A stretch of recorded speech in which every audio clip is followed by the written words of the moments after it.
ልጄን አልድርም ከፈቃዴ ውጪ ሌላ ሰው ሊያገባት አይገባም፣ እንዲሁም የምድራት ገጠር ነው፣ እኔ የመረጥኩላትም ብቻ ነው ብለው የወሰኑት የአደይ አባት ደመቀ እሳቸው ጋር ሄዶ ልጅቷ እንድታገባና የመጣውን ወንድ ሁሉ እምቢ እያለች ልጅቷ እኮ እንዱ ሳታገባ ጊዜዋ ሊያልፍ ነው ብሎ ነግሯቸዋል። ልጁ ከውጭ ሀገር እንደመጣ እንዲሁም ደግሞ የውጭ ሀገር ተወላጅ እንደሆነ ሲነግራቸው ዲያስፖራም ነው ብሎ ለሳቸው ሲነግራቸው እነዚያ እምቢ እያሉትና ከፈቃዴ ውጭ ልጄ አታገባም ብለው የወሰኑት አባት አይ ልጄ በሄደችበት ተወዳጅና ተፈላጊ እኮ ናት የኔ ልጅ በማለት ፊታቸው በፈገግታ ተሞልቷል።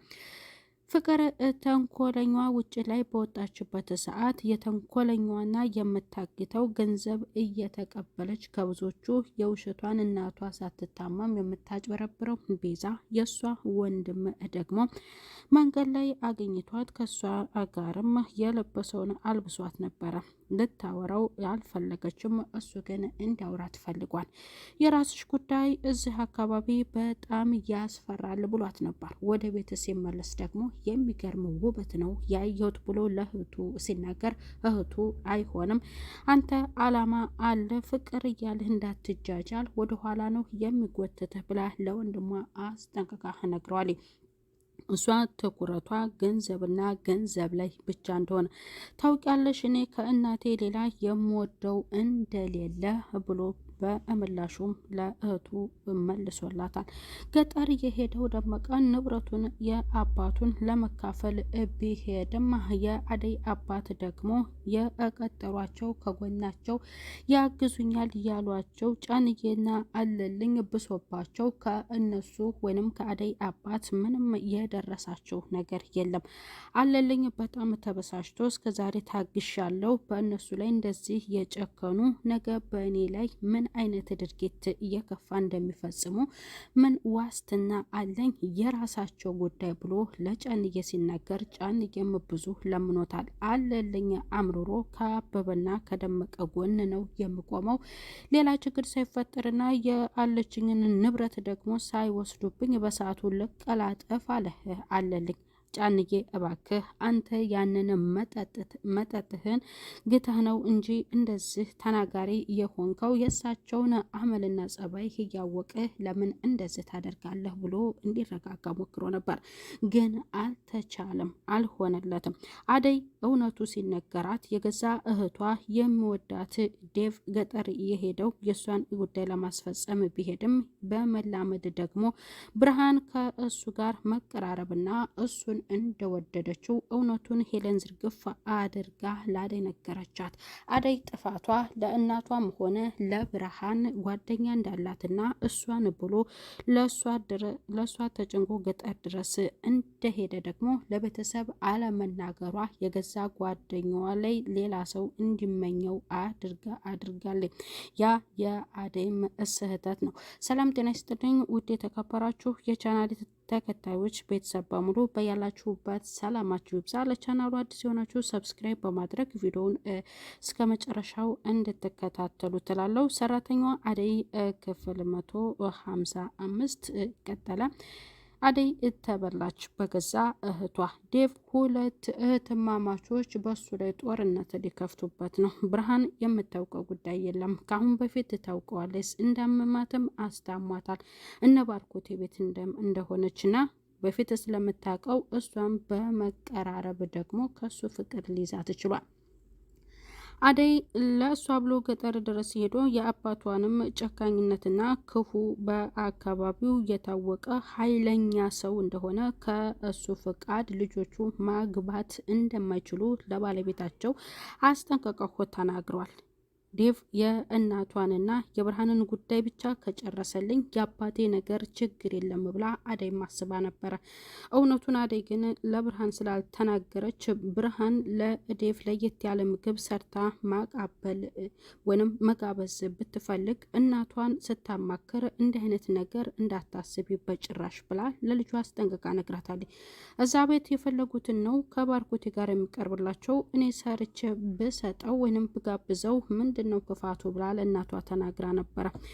እንዴት የአዘጋጇቸው የኔ ወይንም ከጎኔ ይሆናሉ ብዬ የቀጠርኳቸው ከኔ ጎን ሆነው ሊከራከሩልኝና መሬቱ ለኔ እንዲገባ ንብረቱም ለኔ እንዲሆን መከራከር ያለባቸው ሰዎች እንዴት ዛሬ ላይ ጠላቴ ይሆናሉ ብሎ የአደይ አባት በጣም ተበሳጭቷል።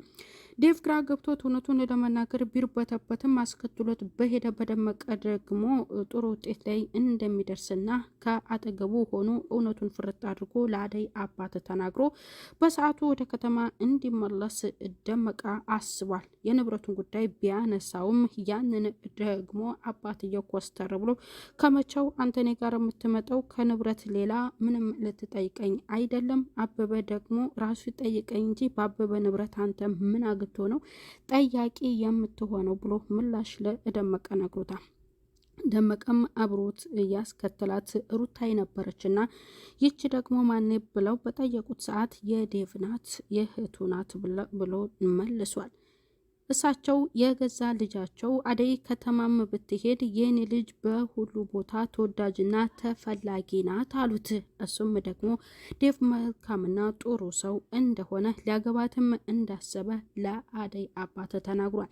የአደይ አባት ፊታቸው በደስታ ፈገግ ብሎ ደስ ብሏቸዋል። የአደይ አባት ያንን ንብረት በደስታ ለአበበና እንዲሁም ደግሞ ለደመቀ ደስ ብሏቸው ይመልሱላቸው ይሆኑ?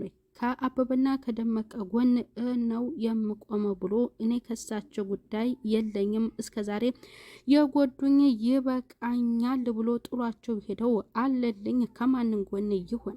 ወደ እሳቸው ተመልሶ ይመጣላቸው ይሆን? እንዲሁስ ደግሞ ከአበበና ከደመቀ ጋር ይቆም ይሆን የሚለውን ደግሞ በሌላ ቪዲዮ እንመለስበታለን። ወደ ከተማ የሄዱት ሄለንና አበበ ከአሁን በፊት የከተማ ህይወትን ታውቀዋለሽ ብሎ ጠይቋታል። ፍቅር መንገድ ላይ ሄለንን ገፍታታለች። በቃ እንደዚህ ነው ተለምጂዋለሽ ብሎ አበበ ሲነግራትም ከአሁን በፊት እንደመጣችና ከተማም አጎት እንዳላት ለአበበ ነግረዋል። ቀጥታ እንድታርፍ የተደረገው ሊሊ ቤት እንዲሁም አደይ አለችበት ነው። እሷም በደስታ ሄዳ እነሱ አሉበት ድረስ ተቀበላቸዋል።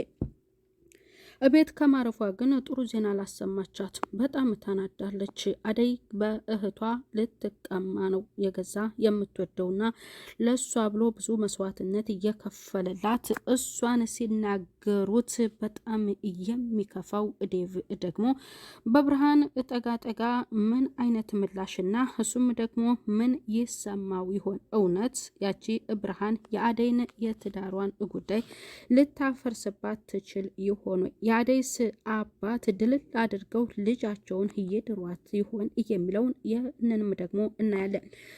የገዛ እናቷም ይህ ጉዳይ እንዴት ነው ብለው ዴቭን ጠይቀውታል። ዴቭ ግን መጀመሪያ አባቷን አሳውቆ ከአባቷ ቀጥሎ ደግሞ ወደ እናቷ መጠየቅና ለእናቷ ማሳወቅ እንዳለበት ነው እየወሰነው። ልጄ ቆይ ልታገባ ነው ወይ? ምንድን ነው የደበከኝ ነገር አለ ወይ ብለው ጠይቀውታል። እሱ ግን ምላሽ አልሰጠም። ቆይ እህቴስ ልታገባ ነው ወይ? እኔንና እናቴን እየደበከን ነበሩ ወይ ለምን እውነቱን አትናገርም ስትል ደግሞ ብርሃን እሱን እጠይቀዋለች። ለዛም ምላሽ አልሰጣትም። መስፍን የሄለን አጎት ለእሷ መልካምና ጥሩ የተመኘላት አጎቷ ነው። በዛም ደግሞ እስከዛሬ አክብሬሃለሁ፣ ከእንግዲህ ወዲያ እኔ ልጅ አይደለሁም፣ የራሴን ውሳኔ መወሰን አለብኝ ብላ ከምትወደው እንዲሁም ከሚወዳት ጋር ከአበበ ጋር ወደ ከተማ ህይወትን ሊኖሩ ወስነው ሄደዋል። መንጣትሽ ለአንቺ መልካም ነው ብላታለች። ብዙ ባይመችም ለሴት ልጅ እንግዲህ አዲስ አበባ ጥሩ እንደሆነ ለሄለን ነግራታለች። ሄለን ደግሞ ያንን እውነቱን ለአደይ ስትናገር የገዛ ጓደኛዋ በጣም ሊሊ ተናዳለች። ቆይ አንቺ እውነቱን ለእህትሽ አልተናገርሽም ወይ ስትላት እንዳልተናገረች ስትነግራት በጣም አዝናባታለች። እውነቱን ፍርጥ አድርጎ መናገር ያስፈራው ደግሞ ባቡሬ ሊሊ ጋር ሄዶ እንደናፈቀችውና እናቱ ጋር እዛ ቤት በሄደበት ሰዓት መቆየት የማይፈልገው ልጅ ሊሊ ጋር እየሮጠና እንዲሁም ቶሎ እሷን ማየት ፈልጓል። እሷም የተፈቀረችው ልጅ ማናት ብላ ጥያቄዋን ለመጠየቅ ወደ እሱ ጋር እንደሄደችም እንዲሁም ሁለቱ እንደተገናኙ እሱም ወደ እሷ ጋር ሄዶ እቅፍ አድርጓት እሷም ጥሩ ነገር ምላሽ እንደሚሰጣት ደግሞ ተስፋ አለን ማለት ነው። ዴቭ ምን ይገጥመው ይሆን? አሸናፊና ሮማንም እንግዲህ ያልታሰበና ያልተጠበቀ ነገር ወይዘሮ እታለም አይታባቸዋለች። በፍቅር ተንኮለኛ እሷ እዛ ቤት ስላየች ልታሳልፋቸው አልቻለችም። እውነቱን ተናግራባቸዋለች። አሸናፊ የጥበቃው እንዲሁም ደግሞ ረዳት የቤት ሰራተኛ ሮማኔ በወይዘሮ እታለም ተደርሶባቸው ታይተዋልና በቀጣዩ ክፍል በክፍል 156 ምን ይገጥማቸው ይሆን የሚለውን በቀጣይ ክፍል የምናይ ይሆናል።